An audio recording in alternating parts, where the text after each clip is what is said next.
The Assembly will now hear an address by His Excellency Muhammad Yunus, Chief Advisor of the Interim Government of the People's Republic of Bangladesh.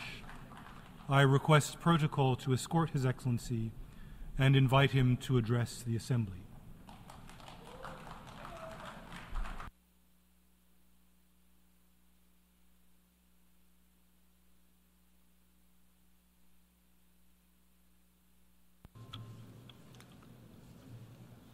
বিসমিল্লাহির রহমানির রহিম। মাননীয় সভাপতি, জাতিসংঘের সাধারণ পরিষদের সভাপতি নির্বাচিত হওয়ায় প্রথমেই আপনাকে আন্তরিক অভিনন্দন জানাচ্ছি। আমি আশ্বস্ত করছি যে আপনার এই দায়িত্ব পালনকালে বাংলাদেশ প্রতিনিধি দল আপনাকে পূর্ণাঙ্গ সহযোগিতা প্রদান করবে। জাতিসংঘের ম্যান্ডেটকে সমুন্নত রেখে বৈশ্বিক সংকটসমূহ নিরসনে মহাসচিব অ্যান্টোনিও গুতারেসের দৃঢ় প্রতিজ্ঞ সাফল্যমণ্ডিত নেতৃত্বের জন্য তাকেও জানাই আন্তরিক সাধুবাদ। সামিট অব দ্য ফিউচার আয়োজনে আমি মহাসচিবের দূরদর্শী ভূমিকার বিশেষ প্রশংসা করছি। সম্মেলনে যে pact for the future and declaration on future generations সর্বসম্মতভাবে গৃহীত হয়েছে, তা এজেন্ডা 2030 পরবর্তী বৈশ্বিক উন্নয়ন কর্মপন্থা নির্ধারণে বিশেষ সহায়ক হবে বলে আমি মনে করি। বাংলাদেশ বিশ্বাস করে যে এই সম্মেলনের অর্জন বৈশ্বিক সমৃদ্ধি অর্জনের জন্য আমাদের সবার অভিপ্রায় ও সহযোগিতা কাঠামো প্রণয়নে দিক নির্দেশক হিসেবে কাজ করবে। এই জুলাই আগস্ট মাসে বাংলাদেশে যে যুগান্তকারী পরিবর্তন সংগঠিত হয়েছে তার প্রেক্ষিতেই আজ আমি বিশ্ব সম্প্রদায়ের এই মহান সংসদে উপস্থিত হতে পেরেছি।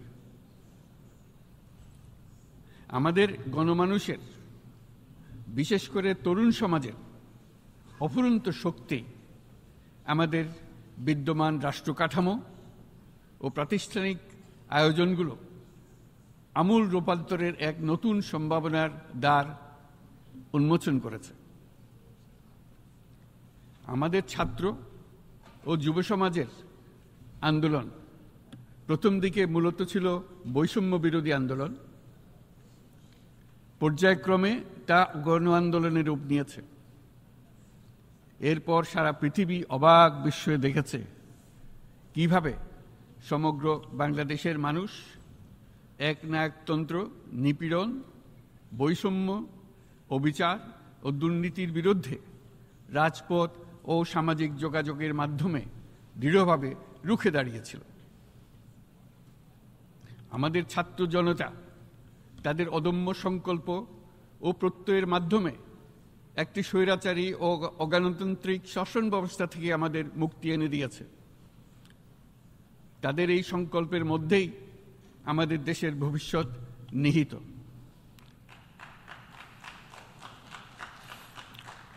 যা এই দেশকে বিশ্ব সম্প্রদায়ের মাঝে একটি দায়িত্বশীল জাতির মর্যাদায় উন্নত করবে বলে আমি বিশ্বাস করি। এই গণ আন্দোলন রাজনৈতিক অধিকার ও উন্নয়নের সুবিধাবঞ্চিত বাংলাদেশের আপামর জনসাধারণকে ঐক্যবদ্ধ করেছে। বাংলাদেশের মানুষ উন্নয়ন কর্মকাণ্ডকে অন্তর্ভুক্তিমূলক অংশীদারিত্ব রূপে দেখতে চেয়েছিল। আমাদের জনগণ একটা ন্যায্য, অন্তর্ভুক্তিমূলক ও কার্যকর গণতন্ত্রের জন্য লড়াই করেছে, যার জন্য আমাদের নতুন প্রজন্ম জীবন উৎসর্গ করেছে। আমাদের এই তরুণরা যে প্রজ্ঞা, সাহস ও প্রত্যয় দেখিয়েছে তা আমাদের অভিভূত করেছে, সারা বিশ্ববাসীকে অভিভূত করেছে। বন্দুকের গুলি উপেক্ষা করে বুক পেতে দাঁড়িয়ে গিয়েছিল আমাদের এই তরুণরা। অবৈধ রাষ্ট্র ক্ষমতার বিরুদ্ধে প্রবলভাবে সোচ্চার হয়েছিল আমাদের তরুণ তরুণীরা, স্কুল পড়ুয়া কিশোর কিশোরীরা। তারা নিঃসঙ্গ চিত্তে উৎসর্গ করেছিল তাদের জীবন। শত শত মানুষ চিরতরে হারিয়েছে তাদের দৃষ্টিশক্তি। আমাদের মায়েরা, দিনমজুরেরা ও শহরের অগণিত মানুষ তাদের সন্তানদের কাঁধে কাঁধ মিলিয়ে নেমেছিল রাজপথে। তপ্ত রোদ, বৃষ্টি, মৃত্যু ভয়কে তোয়াক্কা না করে তারা সত্য ও ন্যায়সঙ্গত আকাঙ্ক্ষার বিরুদ্ধে দীর্ঘকালব্যাপী রাষ্ট্রযন্ত্রকে পরিচালনা করার অশুভ ষড়যন্ত্রকে পরাভূত করেছিল। জনগণের এই আন্দোলনে আমাদের জানা মতে প্রায় ৮০০-র বেশি জীবন আমরা হারিয়েছি স্বৈরাচারী শক্তির হাতে। উদারনীতি, বহুত্ববাদ ও ধর্মনিরপেক্ষতার উপর মানুষের গভীর বিশ্বাস থেকেই বাংলাদেশ রাষ্ট্রের অভ্যুদয় হয়েছিল। ১৯৭১ সালে যে মূল্যবোধকে বুকে ধারণ করে আমাদের গণমানুষ যুদ্ধ করেছিল, সেই মূল্যবোধকে বহু বছর পরে আবার জেনারেশন জি, যে প্রজন্ম জি, নতুনভাবে আমাদেরকে দেখতে শিখিয়েছে। এরকমটি আমরা দেখেছিলাম ১৯৫২ সালের ভাষা আন্দোলনে, বাংলাকে মাতৃভাষা হিসেবে প্রতিষ্ঠার সময়। বাংলাদেশের এই অভ্যুত্থান আগামী দিনগুলোতে বিশ্বের বিভিন্ন প্রান্তে মানুষকে মুক্তি ও ন্যায় বিচারের পক্ষে দাঁড়াতে প্রেরণা যোগাবে। আমাদের মুক্তি ও গণতান্ত্রিক আকাঙ্ক্ষাকে বাস্তবে রূপ দিতে আমি তাই আজ বিশ্ব সম্প্রদায়কে আমাদের নতুন বাংলাদেশের সঙ্গে সম্পৃক্ত হওয়ার উদাত্ত আহ্বান জানাচ্ছি। মাননীয় সভাপতি, যে রাষ্ট্র কাঠামো দুঃসহ হয়ে গেছে তার পুনর্গঠনের জন্য আমাদের তরুণরা, দেশের আপামর জনসাধারণ একমত হয়ে আমার এবং আমার উপদেষ্টা পরিষদের উপর আস্থা রেখে সরকার পরিচালনার এক মহান দায়িত্ব আমাদের উপর ন্যস্ত করেছে।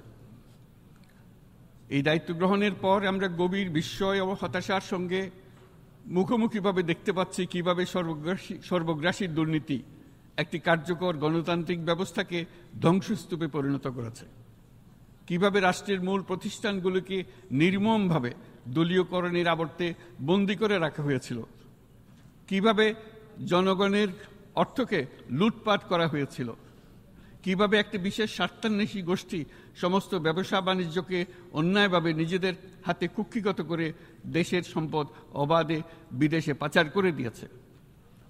এক কথায়, কিভাবে প্রত্যেকটি পর্যায়ে ন্যায়, নীতি ও নৈতিকতা অদৃশ্য হয়ে গিয়েছিল।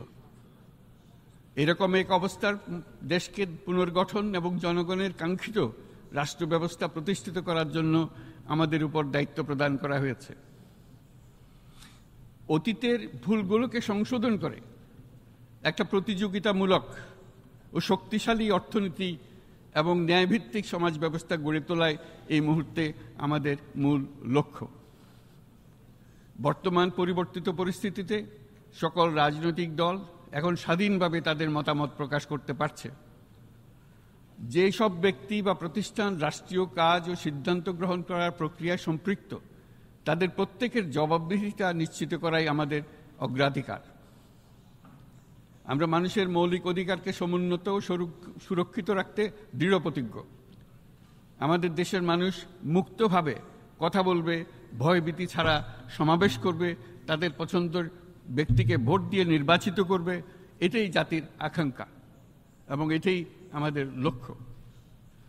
বিচার বিভাগের স্বাধীনতা সংরক্ষণ ও সাইবার ডোমেইন সহ গণমাধ্যমের স্বাধীনতা সুসংহতকরণে আমরা প্রতিজ্ঞাবদ্ধ। আমাদের একজন কৃষক বা একজন শ্রমিকের সন্তানও যেন সমাজের সর্বোচ্চ শিখরে পৌঁছতে পারে, সেই লক্ষ্যে বিশালকার অবকাঠামো নির্মাণের বদলে স্বাস্থ্য ও শিক্ষা খাতে বরাদ্দ বৃদ্ধির আমরা গুরুত্ব আরোপ করছি।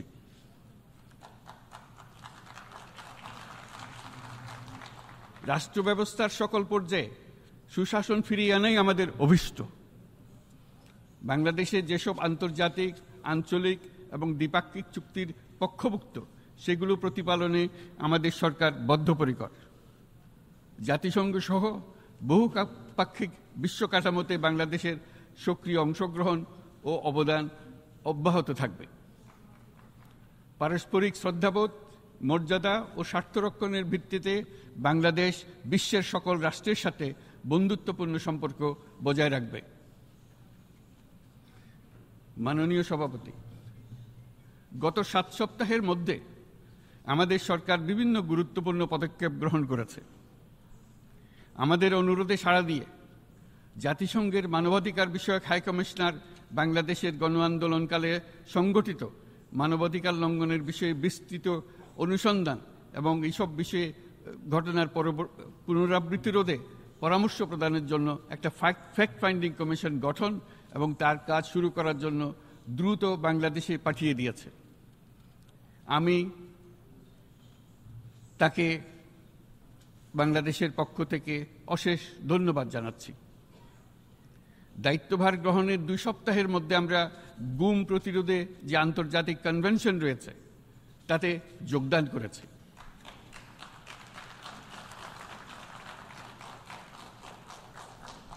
এর আশু বাস্তবায়নের জন্য প্রয়োজনীয় দেশীয় আইন ও বিধি প্রণয়নে আমরা এখন প্রক্রিয়া শুরু করেছি।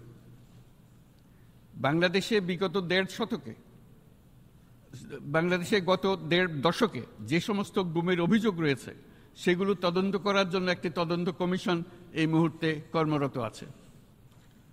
মানুষের আস্থা, আত্মবিশ্বাস ফিরিয়ে আনতে এবং নির্মম অতীত যেন আর ফিরে না আসে কোনোদিন, সেই জন্য আমরা কিছু সুনির্দিষ্ট খাতে সংস্কারকে অগ্রাধিকার দিয়েছি।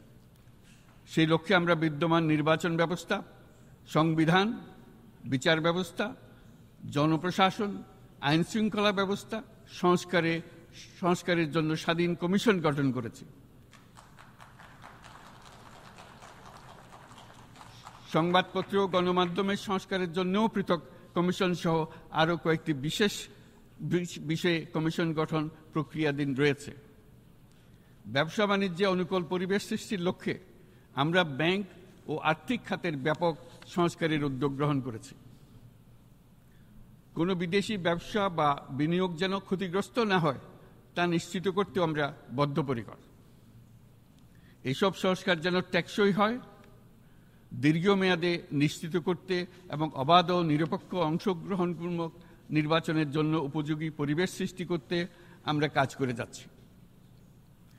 গণতন্ত্র, আইনের শাসন, সমতা, সমৃদ্ধি অর্জনের মাধ্যমে একটি ন্যায়ভিত্তিক সমাজ হিসেবে আত্মপ্রকাশের অভিপ্রায় বাস্তবায়নে আমি বাংলাদেশের প্রতি আন্তর্জাতিক সম্প্রদায়ের সমর্থন ও গভীরতর সম্পর্ক গঠন করার জন্য আহ্বান জানাচ্ছি।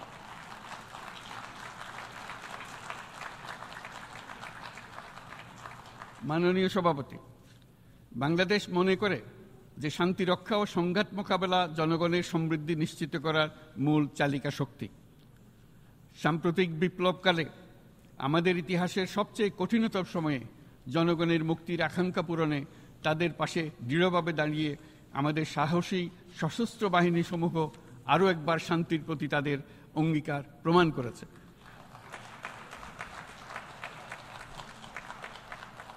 এটা সম্ভব হয়েছে শান্তি রক্ষায় আমাদের অঙ্গীকারের কেন্দ্রবিন্দুতে মানবাধিকারকে স্থান দেওয়ার ফলে।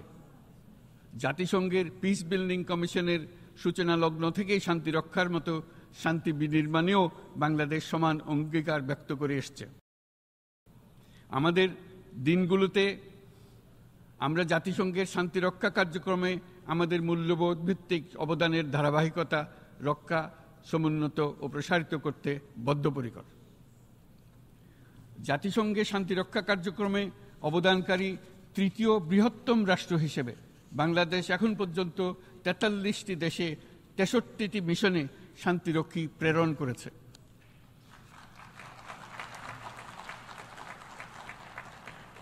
বসনিয়া থেকে শুরু করে কঙ্গো পর্যন্ত বিশ্বের বিভিন্ন প্রান্তে এসব মিশনে দায়িত্ব পালনকালে 168 জন বাংলাদেশি শান্তিরক্ষী নিজেদের জীবন বিসর্জন দিয়েছে। আমরা আশা করি যে কোনো অবস্থায় নানা প্রতিকূলতা সত্ত্বেও জাতিসংঘের ভবিষ্যৎ শান্তিরক্ষী কার্যক্রমগুলোতে বাংলাদেশের প্রতিরক্ষা বাহিনীর সদস্যরা একইভাবে অবদান রাখার সুযোগ পাবে।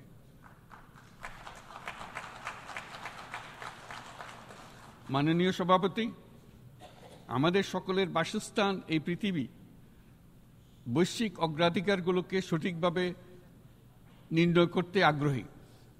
জলবায়ু পরিবর্তন আমাদের সকলের অস্তিত্বের প্রতি হুমকি স্বরূপ। এই গ্রীষ্মে সর্বকালের রেকর্ড ভঙ্গকারী তাপদাহ আমাদের জলবায়ুজনিত পরিবর্তনের কথা স্পষ্টভাবে স্মরণ করিয়ে দিয়েছে।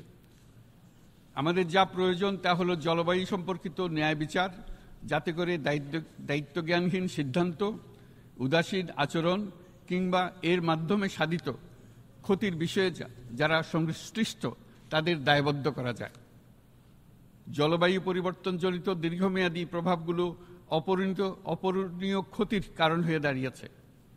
আমরা জীব বৈচিত্র্য হারিয়ে ফেলছি, প্যাথোজেনের পরিবর্তনের ফলে নতুন রোগ বাড়ছে, কৃষিক্ষেত্রে চাপ বাড়ছে ক্রমাগতভাবে, পানি সম্পদ ঝুঁকিতে ফেলছে আমাদের বাসযোগ্যতাকে, সমুদ্র পৃষ্ঠের উচ্চতা বৃদ্ধি এবং লবণাক্ততা আমাদের ক্ষতি করছে প্রতিনিয়ত। ঘূর্ণিঝড়ের সংখ্যা ও মাত্রা বৃদ্ধির কারণে যেই ক্ষতি হচ্ছে তাকে উপেক্ষা করার সুযোগ নেই। ক্ষুদ্র কৃষক, প্রান্তিক পর্যায়ে জীবিকা অন্বেষণকারীরা জলবায়ু পরিবর্তনজনিত ঝুঁকির মুখোমুখি হচ্ছে সবচেয়ে বেশি। আমি আজ এই বিশ্ব সভায় যখন কথা বলছি তখন বাংলাদেশের পূর্বাঞ্চলে 50 লাখেরও অধিক মানুষ তাদের জীবদ্দশায় হওয়া সবচেয়ে ভয়াবহ বন্যা মোকাবেলা করে যাচ্ছে। মহাসচিব গুতেরেস আমাদেরকে দেখিয়েছেন যে বিদ্যমান পরিক্রমা অব্যাহত থাকলে বিশ্বের গড় তাপমাত্রা 2.7 ডিগ্রি সেলসিয়াস বৃদ্ধির দিকে অগ্রসর হতে থাকবে। তাই বাংলাদেশের মতো জলবায়ু ঝুঁকিতে থাকা দেশগুলোতে অভিযোজনের জন্য ব্যাপক বিনিয়োগের আহ্বান জানাচ্ছি।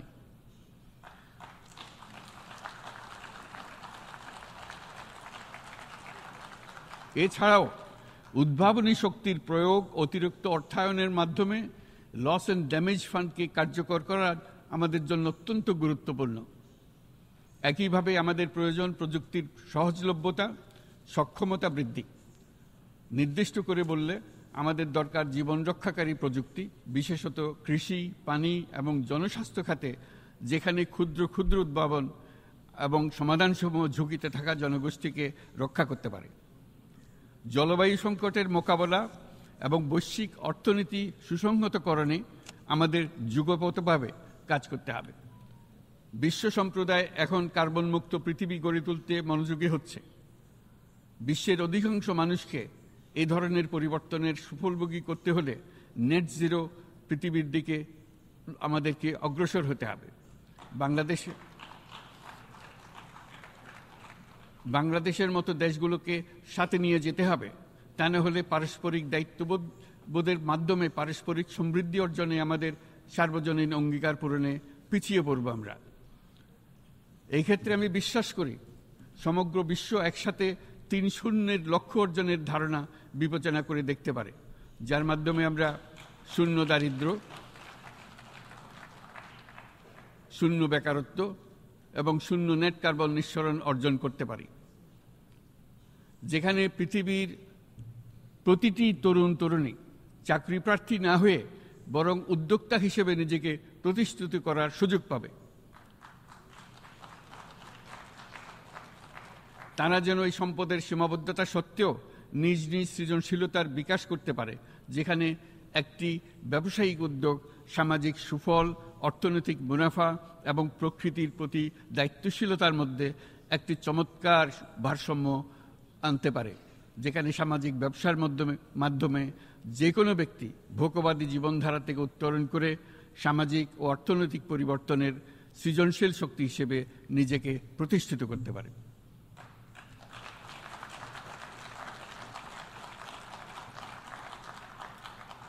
এই সময়ে তাই প্রয়োজন উন্নত উন্নয়নশীল সকল দেশসমূহ এবং বিভিন্ন অংশীদারদের মধ্যে নতুন দৃষ্টিভঙ্গি, নতুন মূল্যবোধ এবং নতুন একতা। সামগ্রিকভাবে এই লক্ষ্য অর্জনে জাতিসংঘ ব্যবস্থা, জাতীয় আঞ্চলিক পর্যায়ে সরকারসমূহ, সকল ব্যবসা প্রতিষ্ঠান, বেসরকারি অংশীজন এবং দাতব্য সংস্থাগুলোকে একসঙ্গে কাজ করতে হবে।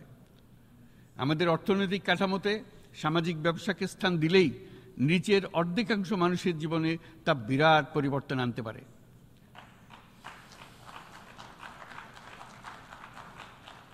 এই পদক্ষেপ একই সঙ্গে জলবায়ুর ধ্বংসাত্মক গতিকে সফলভাবে রোধ করতে পারে এবং বাজার ব্যবস্থার মাধ্যমেই এই মীমাংসা হতে পারে। এ বিষয়ে আমি মহাসচিব গুতেরেসের বিশেষ দৃষ্টি আকর্ষণ করছি। মাননীয় সভাপতি, বহুমুখী সংকটে জর্জরিত বর্তমান বিশ্বে যুদ্ধ এবং সংঘাতের ফলে ব্যাপক ভিত্তিতে মানুষের অধিকার খর্ব হচ্ছে। বিশ্ববাসীর উদ্বেগ এবং নিন্দা সত্ত্বেও গাজায় গণহত্যা থামছে না।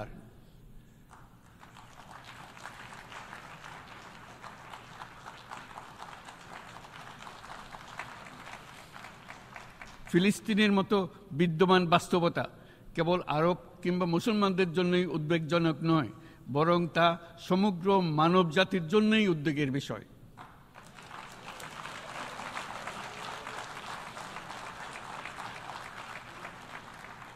একজন মানুষ হিসেবে প্রত্যেক ফিলিস্তিনির জীবন অমূল্য।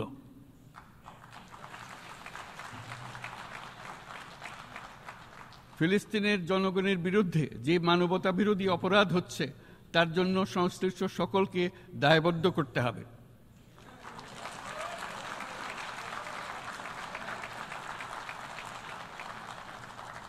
ফিলিস্তিনের জনগণের উপর চলমান নৃশংসতা, বিশেষত নারী এবং শিশুদের সাথে প্রতিনিয়ত যে নিষ্ঠুরতা বিশ্ব দেখাচ্ছে, তা থেকে নিস্তারের জন্য বাংলাদেশ অনতিবিলম্বে সম্পূর্ণ যুদ্ধবিরতির আহ্বান জানাচ্ছে।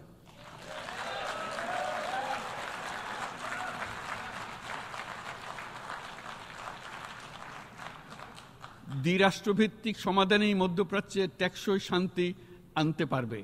তাই জাতিসংঘ সহ আন্তর্জাতিক সম্প্রদায়ের সকলকে এর বাস্তবায়নের জন্য এখনই উদ্যোগ নিতে আহ্বান জানাচ্ছি।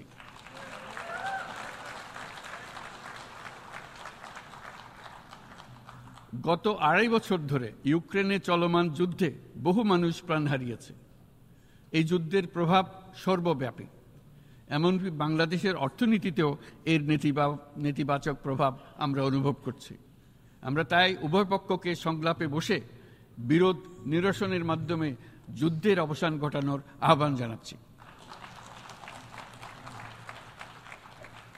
মাননীয় সভাপতি, বাংলাদেশ গত ৭ বছর যাবৎ মায়ানমার হতে আগত ১২ লাখেরও বেশি রোহিঙ্গাদের মানবিক কারণে আশ্রয় দিয়ে আসছে।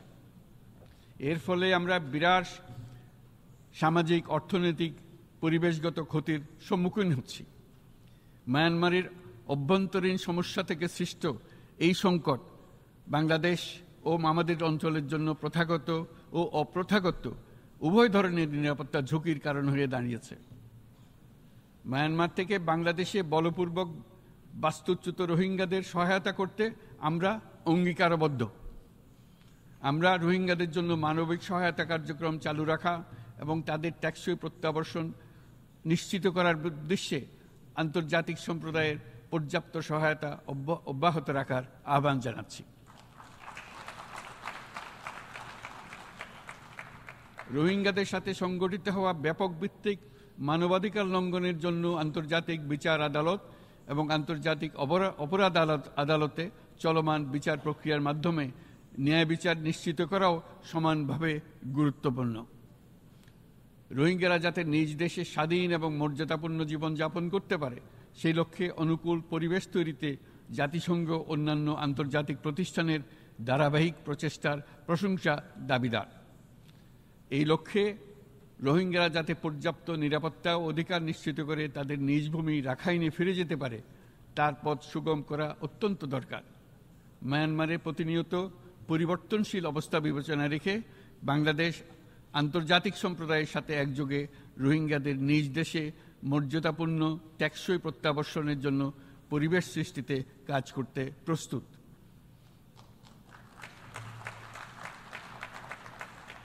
মাননীয় সভাপতি, রাজনৈতিক মুক্তি এবং সামাজিক অর্থনৈতিক জাগরণ ব্যতীত শান্তি ও নিরাপত্তা নিশ্চিতে সাফল্য অর্জন করা সম্ভব নয়। প্রায় এক দশক পূর্বে বিশ্ব সম্প্রদায় সর্বসম্মতক্রমে এজেন্ডা 2030 প্রণয়ন করেছিল। আমরা সবাই আমাদের সামষ্টিক আকাঙ্ক্ষা ও বিশ্বাস অর্পণ করেছি এই সার্বজনীন টেকসই উন্নয়ন অভিষ্টগুলো অর্জনে। সার্বিকভাবে মাত্র 17% ও কম লক্ষ্যমাত্রা অর্জন হয়েছে। স্পষ্টতই এই ক্ষেত্রে অনেক উন্নয়নশীল রাষ্ট্র আরও পিছিয়ে আছে। উন্নয়নশীল দেশগুলোকে এসডিজি অর্থায়নে বছরে প্রায় 2.5 থেকে 4 ট্রিলিয়ন মার্কিন ডলারের সমান ঘাটতি মোকাবেলা করতে হচ্ছে। উন্নয়নশীল বিশ্বের ঋণের বোঝা, ক্ষয়িষ্ণু আর্থিক সক্ষমতা এবং জলবায়ু পরিবর্তনের ক্ষতিকর প্রভাবের কারণে বাংলাদেশের মতো দেশগুলিতে বেশি ঝুঁকিতে রয়েছে। আমরা আশা করি উন্নয়নের জন্য অর্থায়ন সংক্রান্ত চতুর্থ আন্তর্জাতিক সম্মেলনে এই ধরনের জটিল এবং কাঠামোগত সমস্যাগুলোর দিকে নজর দেওয়া হবে। বহুপাক্ষিক আর্থিক প্রতিষ্ঠানগুলোকে এমন অভিন্ন লক্ষ্যে নিয়ে যাওয়ার কাজ করতে হবে যাতে সকল রাষ্ট্র সমানভাবে সম্পদ ও সুযোগের ব্যবহার করতে পারে। তারা নিজেদের কর্মসূচিতে সামাজিক ব্যবসাকে গুরুত্বপূর্ণ ভূমিকা দিতে পারে, যাতে নিম্ন আয়ের দেশগুলোর বাস্তবতাকে বিশেষভাবে মোকাবেলা করা যায়, যা ব্যবসায়ী উদ্যোগ এবং ব্যক্তির সৃজনশীলতাকে উদ্বুদ্ধ করে, যা বঞ্চিত জনগোষ্ঠীকে বিশালভাবে সহায়তা করে। এই ক্ষেত্রে অবৈধ অর্থের প্রবাহ এবং উন্নয়নশীল দেশগুলো থেকে সম্পদ পাচার বন্ধ করা অত্যন্ত আবশ্যক। উন্নয়নশীল দেশগুলো থেকে পাচার হয়ে যাওয়া সম্পদ ফেরত আনার জন্য আন্তর্জাতিক সহযোগিতা জোরদার করতে হবে। আমরা আশা করি কর ফাঁকি রোধে আন্তর্জাতিক কর কনভেনশন অতি শীঘ্রই গৃহীত হবে। মাননীয় সভাপতি, আমরা যে নিবিড়ভাবে সংযুক্ত বিশ্বে বসবাস করছি, সেখানে অভিবাসন এবং মানুষের অবাধ প্রবাহ এক অলঙ্ঘনীয় বাস্তবতা। বাংলাদেশি নাগরিকরা প্রতিনিয়ত বিভিন্ন দেশে অভিবাসী হিসেবে যাচ্ছেন। তারা বিভিন্ন দেশে তাদের কর্মসংস্থানের সন্ধানে আছেন। বিশ্বের বিভিন্ন প্রান্তে এই মুহূর্তে প্রায় 1.5 কোটি প্রবাসী বাংলাদেশি আছেন। সকলের জন্য অভিবাসনের উপযোগিতা নিশ্চিত করতে বিশ্ব সমাজকে নিরাপদ, সুশৃঙ্খল এবং নিয়মিত মর্যাদাপূর্ণ অভিবাসনের পথ সুগম করতে হবে। আন্তর্জাতিক সম্প্রদায়কে অভিবাসীদের মানবাধিকার এবং তাদের প্রতি মানবিক আচরণ নিশ্চিত করতে হবে। অভিবাসনের উপর 2018 সালে যে গ্লোবাল কম্প্যাক্ট অন মাইগ্রেশন গৃহীত হয়েছে, তার পূর্ণ বাস্তবায়নে বাংলাদেশ প্রতিশ্রুতিবদ্ধ এবং একই সাথে অনিরাপদ অভিবাসন রোধেও আমরা বদ্ধপরিকর। মাননীয় সভাপতি, প্রতি বছর প্রায় 25 লক্ষ তরুণ তরুণী বাংলাদেশের শ্রমবাজারে যুক্ত হচ্ছেন। বাংলাদেশের বিপুল জনশক্তির প্রায় 2/3 তরুণ। এই জনশক্তিকে বর্তমান ও আগামীর জন্য গড়ে তোলা বাংলাদেশের জন্য একটা বড় চ্যালেঞ্জ।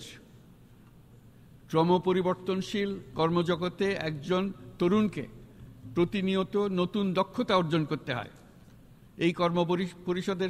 এই কর্মপরিবেশের সাথে মানিয়ে নেওয়া শিখতে হয়। এই জন্য বাংলাদেশ যখন মধ্যম আয়ের দেশ হিসেবে উন্নতি হচ্ছে, তখন আমরা শিক্ষা এবং প্রযুক্তিগত সহায়তা লাভের উপর বিশেষ জোর দিচ্ছি। এবার কৃত্রিম বুদ্ধিমত্তার বিষয়ে আসি। কৃত্রিম বুদ্ধিমত্তার অভাবনীয় বিকাশ এবং এর বহুমাত্রিক প্রয়োগে বাংলাদেশ বিশেষভাবে আগ্রহী। আমাদের তরুণ সমাজ জেনারেটিভ আর্টিফিশিয়াল ইন্টেলিজেন্সের সম্ভাবনা নিয়ে উচ্ছ্বসিত। একজন বিশ্ব নাগরিক হিসেবে তারাও চায় নতুন পৃথিবীতে নিয়োজিত হতে, কর্মক্ষম হিসেবে নিজেকে গড়ে তুলতে। বাংলাদেশের মতো বৃহৎ তরুণ জনগোষ্ঠীর দেশ যাতে কৃত্রিম বুদ্ধিমত্তার প্রয়োগজনিত অর্জিত সুফল থেকে পিছিয়ে না পড়ে, বিশ্ব সম্প্রদায়কে তা নিশ্চিত করতে হবে। একই সঙ্গে নিশ্চিত করতে হবে যেন কৃত্রিম বুদ্ধিমত্তার কারণে কর্মক্ষেত্রে মানুষের চাহিদা ক্রমাগতভাবে সংকুচিত হয়ে না যায়। এই প্রসঙ্গে আমি উল্লেখ করি যে আমরা ভিন্ন একটা ইন্টেলিজেন্স, অটোনোমাস ইন্টেলিজেন্স, অর্থাৎ যে কৃত্রিম বুদ্ধিমত্তা নিজেই নিজের কৃত্রিম বুদ্ধিমত্তাকে সম্প্রসারিত করতে পারে মানুষের কোনো হস্তক্ষেপ ছাড়াই, তার ব্যাপারে আমরা বৈজ্ঞানিকদের দৃষ্টি আকর্ষণ করতে চাই। তারা যেন এই ক্ষেত্রে অগ্রসর হওয়ার আগে মানুষের উপরে এর প্রভাব সম্বন্ধে নিশ্চিত হয়ে অগ্রসর হন। আমাদের ধারণা, অটোনোমাস ইন্টেলিজেন্স মানুষের অস্তিত্বকে বিপন্ন করে তুলতে পারে, কাজে এই ব্যাপারে আমাদের সম্পূর্ণ সজাগ থাকতে হবে।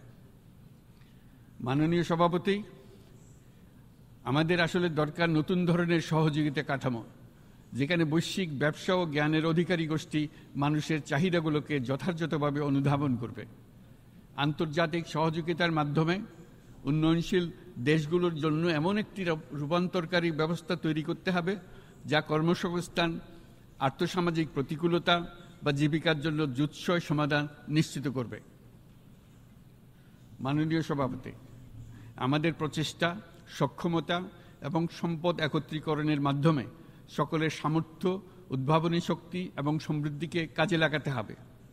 আর্থসামাজিক উন্নয়ন এবং জলবায়ু সহনশীলতা নিয়ে আমরা প্রতিনিয়ত যে প্রতিকূলতার সম্মুখীন হচ্ছি, সম্মিলিত উদ্যোগের মাধ্যমে তার মোকাবেলা করতে হবে। বৈশ্বিক দক্ষিণের দেশগুলোকে অনন্য অর্থনৈতিক এবং সামাজিক প্রেক্ষাপটে দক্ষিণ দক্ষিণ এবং ত্রিভুজীয় সহযোগিতা এই ক্ষেত্রে বিশেষভাবে সহায়ক হতে পারে বলে আমি মনে করি। বৈশ্বিক দক্ষিণের আওয়াজকে বিশ্বব্যাপী জোরালোভাবে তুলে ধরার জন্য প্রয়োজন সম্মিলিত উদ্যোগ। সেই জন্য বৈশ্বিক এজেন্ডা প্রণয়ন ও বাস্তবায়ন নিশ্চিত করতে বৈশ্বিক দক্ষিণের দেশগুলোর মতামতকে যথাযথ গুরুত্বের সাথে বিবেচনা করতে হবে। জনাব সভাপতি,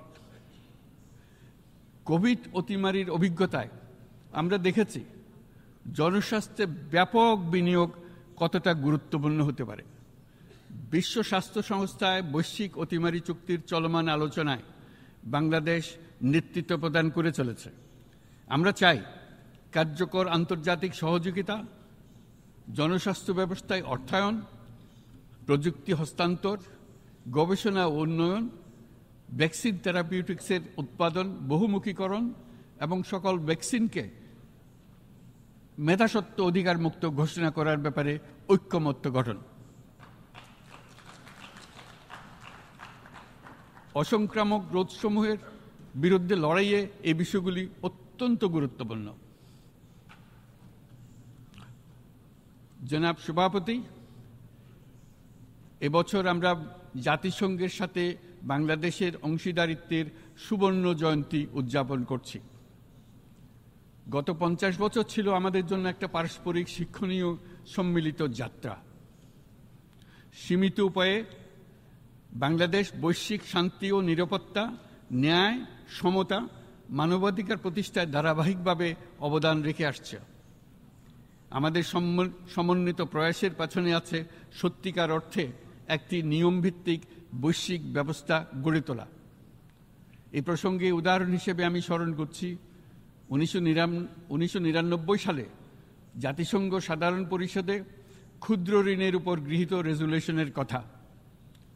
সেই সময় জাতিসংঘ 2005 সালকে ইয়ার অফ মাইক্রোক্রেডিট ঘোষণা করেছিল, যার ফলে ক্ষুদ্র ঋণ বিশ্বব্যাপী সম্প্রসারিত হবার সুযোগ পেয়েছিল। একই সময়ে বাংলাদেশের উদ্যোগে গঠিত হয়েছিল ফ্রেন্ডস অব মাইক্রোক্রেডিট। 2001 সাল থেকে সাধারণ পরিষদে কালচার অফ পিস সংক্রান্ত বাৎসরিক যে রেজলিউশন গৃহীত হয়ে আসছে, বা নিরাপত্তা পরিষদে নারী, শান্তি ও নিরাপত্তা সংক্রান্ত যে 1325 নম্বর রেজলিউশন গৃহীত হয়েছিল, তা বাংলাদেশের বিশ্বজনীন উদ্যোগগুলোর প্রতিফলন এবং অবদান। মাননীয় সভাপতি,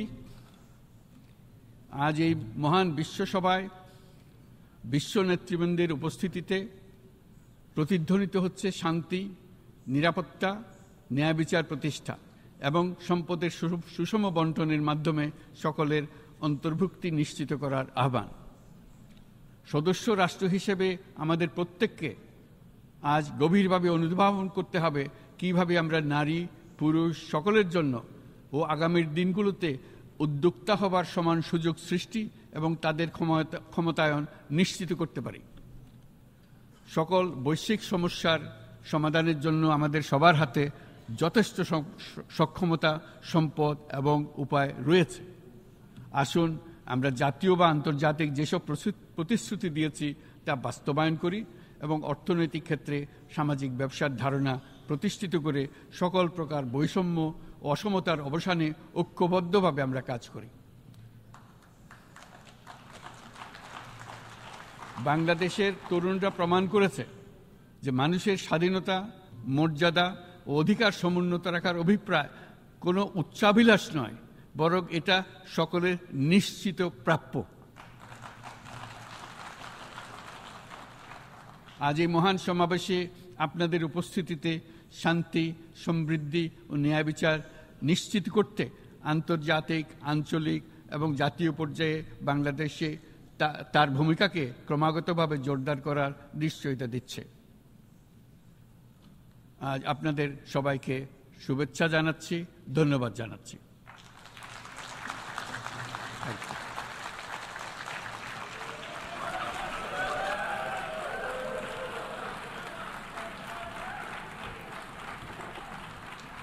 On behalf of the Assembly, I wish to thank the Chief Advisor of the Interim Government of the People's Republic of Bangladesh.